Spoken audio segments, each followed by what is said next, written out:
दो बहुओं का नया ससुराल। रमा जी के दो बेटे थे, राजू और रामू। दोनों की अभी हाल ही में शादी हुई थी। जहां राजू ने लव मैरिज की थी तो वहीं रामू की अरेंज मैरिज थी। दोनों की बहुएं आ जाने से रमा जी को लगा कि अब तो उनके आराम के दिन आ गए हैं। क्या सच में ऐसा है? चलिए देखते हैं। माँ जी, मेरे सर में ना बहुत दर्द हो रहा है, एक कप चाय बना देंगी क्या? ठीक है बहू, मैं बना कर लाती हूँ चाय। माँ जी, जब इस मीता को चाय बनाकर दे रही है तो मुझे क्यों नहीं देंगी? मैं भी हाथ साफ कर ही लेती हूँ इसी में। माँ जी, मेरे लिए भी एक कप चाय बना दीजिए ना। क्या जमाना आ गया है, दो बहुओं के रहते हुए सास को चाय बनाना पड़ रहा है और बहुएं अपने सास पर हुक्म चलाए जा रही है। अरे चुप रहिए ना जी, दोनों बहुएं सारा दिन काम करती है। अगर मैं एक कप चाय बनाकर दे ही दूंगी तो क्या हो जाएगा? आपके लिए भी चाय बना कर लाती हूँ। फिर रमा जी सबके लिए चाय बना कर लाती है। वहीं शाम। अरे नीता दीदी, आप कहाँ जा रही हैं? नई नई शादी हुई है, पति के साथ घूमने जा रही हूँ। और कहाँ? अब क्या घूमने भी ना जाऊँ मैं? शादी को तो मेरे भी अभी 4 ही दिन हुए हैं। वही सास दोनों बहुओं को देख रही थी कि कैसे दोनों को घूमने की इच्छा है। दोनों में कहीं झगड़ा ना हो जाए इसी बात पर। बहू, एक काम करो, तुम दोनों ही आज अपने पतियों के साथ बाहर घूमने जाओ, मूवी देखाओ और डिनर भी बाहर ही कर लेना। बाकी घर के काम मैं कर लूंगी। थैंक यू मम्मी जी। फिर दोनों बहुएं अपने पतियों के साथ बाहर घूमने चली जाती है और सास बेचारी अकेले सारा काम करती है। बहुओं को इतना सर पर बिठाना ठीक नहीं है भाग्यवान। कैसी बात करते हो जी? दोनों अपने माता पिता परिवार को छोड़कर आई हैं हमारे लिए। क्या हम इन्हें इतनी खुशी नहीं दे सकते? बात तो तुम्हारी भी सही है, देख लो जो तुम्हें सही लगे। वहीं रमा जी अपनी बहुओं को हर काम में सपोर्ट करती और उनका खूब ख्याल रखती। घर में सब कुछ सही चल रहा होता है। एक दिन रामू अपनी पत्नी के लिए साड़ी लेकर आता है। बेटा, ये चोरी से कमरे में क्या ले जा रहा है? दिखा तो। कुछ नहीं माँ, बस नीता के लिए गिफ्ट लाया था। हाँ तो मुझे भी तो बता सकता है ना, मैं कौन सा छीन लूंगी। तभी नीता सास की बात सुन लेती है और उसे सास की रोक टोक बिल्कुल पसंद नहीं आती। वहीं एक दिन राजू मीता के लिए गोलगप्पे लेकर आता है। बेटा, ये गोलगप्पे किसके लिए लाया है? माँ, मीता के लिए। उसे गोलगप्पे खाने का बहुत मन था ना। तो सबके लिए लाना था ना, सिर्फ मीता के लिए क्यों? देख बेटा, बुरा मत मान, लेकिन हम एक परिवार है और तुम्हें हमेशा परिवार के बारे में सोचना चाहिए, ना कि खुद के बारे में। रमा जी बेटों को इसीलिए टोकती ताकि आगे चलकर उनकी फैमिली अलग ना हो जाए। वहीं नीता और मीता को ये बात बिल्कुल भी पसंद नहीं आती कि उनके पति अगर उनके लिए कुछ लाए तो सास क्यों टोके। दीदी, आपको नहीं लगता कि हमारे रहने के लिए एक कमरा बहुत छोटा है? लगता तो है, ऊपर से प्राइवेसी नाम की कोई चीज़ ही नहीं। मैं तो सोच रही हूँ कि अलग हो जाए, लेकिन अभी इनकी कमाई भी इतनी नहीं है कि अलग रहकर हम अपनी ज़रूरतें पूरी कर सकें। हमारा भी कुछ यही हाल है। वैसे ससुर जी की तो सरकारी नौकरी है, अच्छी खासी सैलरी होगी। क्यों ना घर के ऊपर ही 2 मंजिलें और बांध दिए जाए, एक आपके लिए, एक मेरे लिए। फिर हम भी अपनी लाइफ सुकून से जी सकेंगे, प्राइवेसी के साथ। फिर शाम को दोनों बहुएं अपने पतियों से इस बारे में बात करती हैं। देखो मीता, मेरी इतनी सैलरी नहीं है कि मैं कमरा भी बनवा सकूं, और तुम मंजिल की बात कर रही हो। पापा का बैंक बैलेंस होगा जो कर सकते हैं, मुझसे तो उम्मीद ही मत रखो।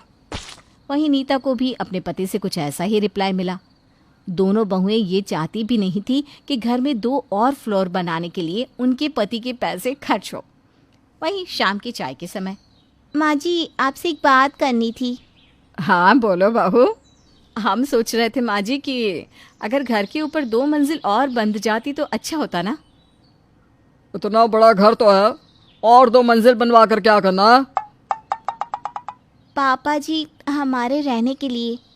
नहीं बहू, इतना बड़ा घर काफ़ी है, ज़रूरत नहीं है अभी और बांधने की। माँ जी सोचो ना, बहू बेटों की शादी हो गई है, अब हमारी भी तो फैमिली बढ़ेगी ना। फैमिली बढ़ेगी तो बड़ी जगह भी तो चाहिए रहने को। आज नहीं तो कल तो बनवाना ही होगा। ए जी, बहुएं सही कह रही है, आज नहीं तो कल ये काम तो करना ही होगा। तो आज ही सही। ठीक है, बनवा लो। बनवा लो? हम कहाँ से बनवाए पिताजी? मंजिल बनवाने की परमिशन आपने दी है तो पैसे भी आप ही देंगे ना। बहुओं, तुम्हारा दिमाग तो ठीक है ना? हम बिल्कुल ठीक हैं। हमारे पति इतने सालों से आपको कमा कर दे रहे हैं, इतने पैसों का आप करोगी क्या? बनवा दो ना 2 मंजिल। हमने परमिशन दे दी है और हमारे पास इतना पैसा नहीं है कि हम घर बनवाने में खर्च करें।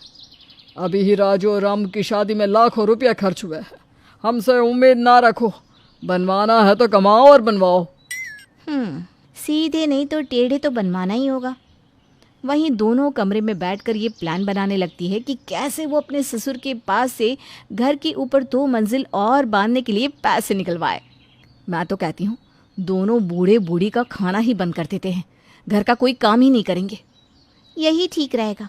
जब भूख से मरने लगेंगे तो खुद ही पैसे देने पर मजबूर हो जाएंगी। और इस तरह दोनों बहुएं अब घर का कोई काम नहीं करती। सास समझ जाती है कि दोनों उनसे पैसे निकलवाने के लिए ये सब कर रही हैं, इसलिए वो खुद ही अपना और अपने पति का खाना बनाती और खुद ही घर का सारा काम भी करती। कल ही आई बहुओं को लगता है कि पिछले 30 साल से जो औरत ये घर संभाल रही है वो निकम्मी हो गई है। तो कान खोल कर सुन लो बहुओं, पैसा तो नहीं मिलेंगे, अब चाहे जो कर लो। मेरी बूढ़ी हो रही हड्डियों में इतना जोर है कि खुद का काम खुद से कर सकूं। दोनों बहुएं बिना कुछ कहे कमरे में चली जाती हैं। कुछ तगड़ा प्लान बनाना पड़ेगा, ऐसे नहीं बनेगा काम। वहीं एक रात जब दोनों के पति काम के सिलसिले में बाहर गए होते हैं तो दोनों अपने सास ससुर के कमरे में जाती हैं और उनके गर्दन पर चाकू रख देती है। अब बताओ, पैसे दोगे या नहीं? अब तो पैसे देने ही होंगे। घर की ऊपर मंजिल बनवाओ ताकि हम भी ऐश से रह सके अपनी प्राइवेसी के साथ, वरना आज ही आप दोनों राम जी को प्यारे हो जाओगी। फिर तो सारी दौलत हमें ही मिलनी है। बहू, ये तुम दोनों ठीक नहीं कर रही हो। अरे चुप बुढ़े, हम ठीक नहीं कर रहे तो क्या तू ठीक कर रहा है? बैंक में करोड़ रुपए रखे लेकिन 2 फ्लोर बनवाने के लिए नौटंकी। पैसे दे दे वरना रेत देते हैं हम इसी चाकू से तुम दोनों की गर्दन। बहू, ऐसा ना करो, हमारे पास पैसे नहीं है, वरना सच में हम दे देते। एक काम करते हैं, आज हम इनकी बलि दे ही देते हैं। तभी वहाँ रामू और राजू आ जाते हैं और पत्नियों का ये रूप देखकर दंग रह जाते हैं। तभी दोनों अपनी बीवियों से चाकू छीन लेते हैं और कहते हैं, तुम्हारी हिम्मत कैसे हुई ये सब करने की? और तुम भी मीता, तुम दोनों सेपरेट रहने के लिए इतना गिर जाओगी हमने सोचा तक नहीं था। जिसके बाद राजू और रामू नीता और मीता को खूब सुनाते हैं। मुझे माफ कर दो जी, मुझसे बहुत बड़ी गलती हो गई। मुझे भी आपसे माफ कर दीजिए, अब से मैं कभी ऐसा नहीं करूंगी। तुम दोनों को माफी नहीं मिलेगी। अब तुम दोनों की यही सजा है कि तुम दोनों अपने अपने मायके लौट जाओ। हमें ऐसी बीवियों की कोई जरूरत नहीं है जो अपने स्वार्थ में अंधी हो चुकी हो। बेचारी नीता और मीता घर के स्वार्थ में पति भी खो देती हैं और अपना सामान लेकर घर से चली जाती हैं।